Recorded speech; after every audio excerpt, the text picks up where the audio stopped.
Bienvenue sur Bulle de Bonheur, le podcast pour prendre le temps d'être heureux. Nous sommes Raphaël et Alban, chercheuses inconditionnelles de Bulle de Bonheur. Ce podcast est propulsé par les jeux 2 minutes et publié tous les jeudis. Aujourd'hui, nous vous partageons l'épisode numéro 13, Je vis en équilibre. Oh là là, mais qu'est-ce que ça me chicote! Shiva, à la fois femme, mère, conjointe, collègue, fille, sœur, amie, et j'en passe. Quelquefois, j'ai tellement de rôles à assumer que je ne sais plus qui je suis vraiment, et je me retrouve à demander à mes filles de finir leur dossier au lieu de leurs devoirs. Je dis au revoir madame à ma mère, ou je range mes clés dans le frigidaire. Et là, ça me chicote. Comment assumer tous mes rôles de mère, épouse, femme et professionnelle? Comment mieux vivre en équilibre? Rappelons tout d'abord qu'un équilibre est avant tout instable. Les ingénieurs et plus particulièrement les chimistes qui nous écoutent pourront en témoigner. Chercher son équilibre revient donc à trouver notre centre de gravité, c'est-à-dire arriver à ce que nos différentes forces nous permettent d'être debout, droits et aussi suffisamment souples pour pouvoir absorber les chocs physiques et mentaux sans tomber ni rompre. Un équilibre est bien antinomique de rigidité et bien synonyme de souplesse. Et c'est là tout le défi. Si nous disons que notre vie privée et notre vie professionnelle sont deux de ces forces, ces deux forces, vie privée et vie pro, peuvent être d'une intensité différente, voire contraire, et elles nous mettent souvent à rude épreuve pour maintenir notre équilibre. D'ailleurs, la conciliation entre la vie professionnelle et la vie privée fait l'objet de nombreux ouvrages, de conférences, voire même d'ateliers. Arriver à tout concilier relève en effet quelquefois d'un vrai travail de funambule. Qu'entre notre vie privée inclut aussi une vie de famille, cela peut s'avérer un vrai casse-tête. Je vais pas le démontrer. Le boulot, plus les enfants avec les devoirs, les rendez-vous de médecins, les activités organisées, plus la famille avec parfois des parents vieillissants. Enfin, la liste est bien longue. Nous pouvons avoir souvent l'impression que nous ne sommes jamais au bon endroit. À la maison, nous pensons au travail, nous pensons à la maison. Et puis, au cas où nous arriverions à couper, nos écrans nous rappellent rapidement à l'ordre. Difficile de créer une frontière étanche entre le professionnel et le privé avec ces moyens de communication qui nous permettent d'être connectés et joignables à tout moment. Rajoutons à cela un petit coup de pression sociale et nous voilà confrontés à l'image de la superwoman qui doit être aimante, maman, copine, entrepreneuse, cultivée et sportive de surcroît. Trouver son équilibre peut aussi faire référence au temps. En effet, par exemple, en famille, trouver l'équilibre entre temps pour la famille, temps pour le couple, temps pour les enfants et temps pour soi. C'est une expression que l'on retrouve également pour les couples. Un couple, deux forces à équilibrer, dit le psychologue Yvon Dallaire, entre la fusion et l'autonomie, ou comment concilier le je et le nous. Allez, je change de regard. Chercher son équilibre ne signifie pas avancer à l'aveuglette. Notre envie est d'avancer sur un chemin de vie où nous sommes bien ancrés. Mais alors, comment avoir les pieds sur terre? J'aime beaucoup cet outil développé notamment par Yvon Dallaire. Pour avoir une bonne stabilité, l'importance est de ménager les 4 pieds d'une table. Mais alors c'est quoi? Ces 4 pieds, ce sont les 4 P, faciles à mémoriser. P comme privé, P comme professionnel, P comme partenaire et P comme parent. Pour s'assurer une vie épanouissante et équilibrée, nous devons veiller à ce que l'investissement dans chacun de ces 4 pieds est équilibré. Alors, le P de privé. Ce domaine concerne celui de nos projets, de nos loisirs et de nos rêves personnels. Partir faire un voyage, ou alors passer du temps à la salle de sport.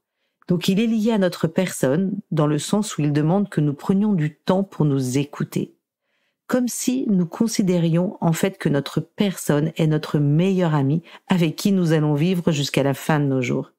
Et c'est vrai que ça mérite qu'on prenne soin de lui. Ensuite, le P de professionnel.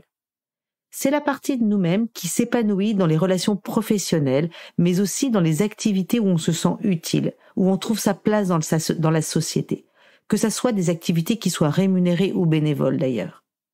Nous allons généralement y chercher notre indépendance financière aussi, et qui va jouer un rôle tant pour soi que pour les personnes qui pourraient dépendre financièrement de nous. Le troisième P, le P de partenaire, ce côté de notre personne retrouve notre besoin d'aimer, d'être aimé, de partager, d'échanger, d'avoir des relations amicales, amoureuses et sexuelles. En général, nous recherchons un partenaire privilégié pour y répondre. Et le couple est la forme la plus courante où ce P se développe. Et puis le dernier P est celui de P de parent. Notre aspect parent se développe toutes les fois où notre altruisme s'active, pour aider, se mettre au service ou encore protéger. Bien entendu, ce rôle est pleinement rempli avec nos enfants. Il est également aussi actif avec nos amis et nos parents.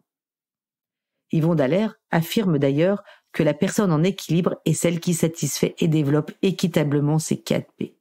Si effectivement vous imaginez la table avec les 4 P, en fonction de l'importance qu'a chaque pied, vous pouvez imaginer comment peut être votre table. De temps en temps, elle va être bien droite et équilibrée, et puis de temps en temps, elle risque d'être un peu bancale. Les déséquilibres que j'observe lors de mes accompagnements sont le plus souvent le surinvestissement dans le travail ou le surinvestissement dans le rôle de mère. Bien sûr, cet équilibre bouge tout le temps. Il se modifie avec les inévitables changements de notre vie. Rappelez-vous, un équilibre est par essence instable. Par exemple, pour des raisons ponctuelles et spécifiques, certains événements nous amèneront à investir à fond dans un des pieds, voire on va y mettre toute la place. Par exemple, une mission importante au bureau, donc avec le P de professionnel qui va être investi à fond.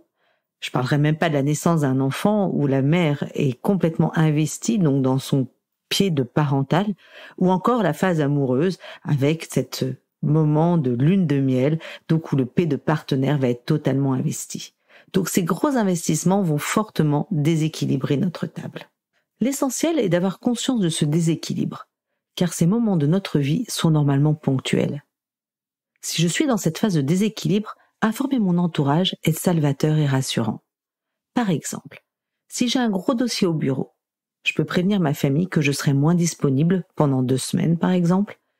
Je peux même suggérer à mes enfants de garder quand même quelques minutes chaque soir pour une histoire ou une papote au coucher. Mettre peut-être mon conjoint ou quelqu'un de mon entourage plus à contribution. Les enfants se sentiront plus en sécurité et moi, je me sentirai plus libre de me donner à fond dans mon projet. Ne rien dire peut par contre rompre l'harmonie et l'équilibre en créant de l'incompréhension et de l'injustice. Pour le bon équilibre de chacun, il est essentiel d'intégrer que ces situations sont, quoi qu'il en soit, momentanées. Et je dois veiller absolument à ce que ma table soit droite et pas trop bancale. Évidemment, c'est pas facile. En faisant un bref focus sur la vie parentale, nous pouvons noter que les 4 P font écho aux différents rôles que Jacques Salomé préconise pour que la vie de parent soit la plus équilibrée possible. Il est important pour lui que chacun des parents sache assumer ses rôles de façon équitable. Chacun doit être autant papa et maman, c'est-à-dire avoir de l'écoute, de la bienveillance, de la tendresse, mais être aussi père et mère, c'est-à-dire incarner l'autorité, savoir poser des règles. Jacques Salomé rappelle aussi qu'un parent reste femme ou homme et qu'il est également partenaire. Comme un mobile, ces 4 éléments vont évoluer autour d'un axe central, notre moi. Les éléments de ce mobile vont donc bouger au gré de notre vie. Quelquefois, une fonction, un rôle, va être plus sollicité et va faire pencher le mobile d'un côté, créant un mouvement plus ou moins fort et provoquant un déséquilibre. Si nous sommes persuadés que notre mobile peut retrouver son équilibre, nous allons alors nous sentir responsables pour lui redonner sa stabilité. Et nous allons faire en sorte d'investir équitablement dans chacun de ces éléments pour retrouver cet équilibre. Et là, c'est la clé pour être heureux et épanoui. Alors, comment mettre tout ça en pratique ? Comment veiller à développer chacun de ces pieds ? Bulle de Bonheur vous a déjà proposé des trucs qui pourront vous aider à y parvenir, comme instaurer des rituels, se connecter à l'instant présent, gérer ses priorités, identifier ses besoins, se déconnecter. Cependant, la liste, elle est loin d'être exhaustive. Voici quelques outils supplémentaires. Par exemple, prendre conscience de son niveau d'équilibre. Je dessine ma table avec ses 4 pieds et je marque le niveau de chacun. Chaque niveau correspond au temps et à l'énergie que je consacre à chacun. Ça peut être aussi une autre astuce, créer des moments de qualité. La qualité est souvent plus importante que la quantité. Et consacrer des petits moments uniquement à l'autre peut venir nourrir beaucoup de vos pieds. Cuisiner, jouer à un des jeux de 2 minutes, se balader, regarder un film ensemble. Il y a une quantité d'activités que nous pouvons faire pour instaurer de réels moments de qualité. Une autre astuce encore, se ménager un espace à soi. En famille, par exemple. En tant que thérapeute de couple, je préconise souvent que la chambre des parents soit avant tout un espace conjugal, un lieu de ressourcement pour le couple dont la porte doit rester fermée à certains moments, voire même le plus souvent possible. Et hop, je me lance. Alors si je retiens bien, 1. Vivre en équilibre, c'est s'investir pleinement dans toutes les sphères de sa vie. 2. Les 4 pieds d'une table à équilibrer sont privé, professionnel, partenaire et parent. 3. Je suis responsable du maintien de mon équilibre. Et 4. Pour cela, j'ai des outils. Identifier mes besoins, gérer mes priorités, vivre l'instant présent, instaurer des rituels et encore plein d'autres à découvrir sur Bulle de Bonheur. À vous de jouer, chers auditeurs. Dessinez votre table avec ces 4 pieds.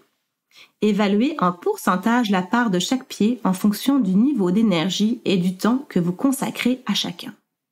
La somme des 4 pieds devant faire 100. S'il y a déséquilibre, prenez 2 minutes pour vous poser la question. Ce déséquilibre est-il momentané ou permanent? Puis choisissez au moins un outil pour rééquilibrer. Racontez-nous et partagez-nous votre expérience sur Facebook ou Insta @jeu2minutes. Avec Bulle de Bonheur, prenez le temps d'être heureux. Merci pour votre écoute. Si vous avez aimé, dites-le nous avec 5 étoiles. Laissez vos commentaires et envoyez des bulles de bonheur à vos amis en partageant ce podcast. Inscrivez-vous à la newsletter en allant sur notre site jeu2minutes.com, GUX, 2 en chiffres, minutes avec un S, pour être notifié des prochains épisodes. Bulle de Bonheur est propulsé par les jeux 2 minutes, 52 cartes pour prendre le temps d'être heureux.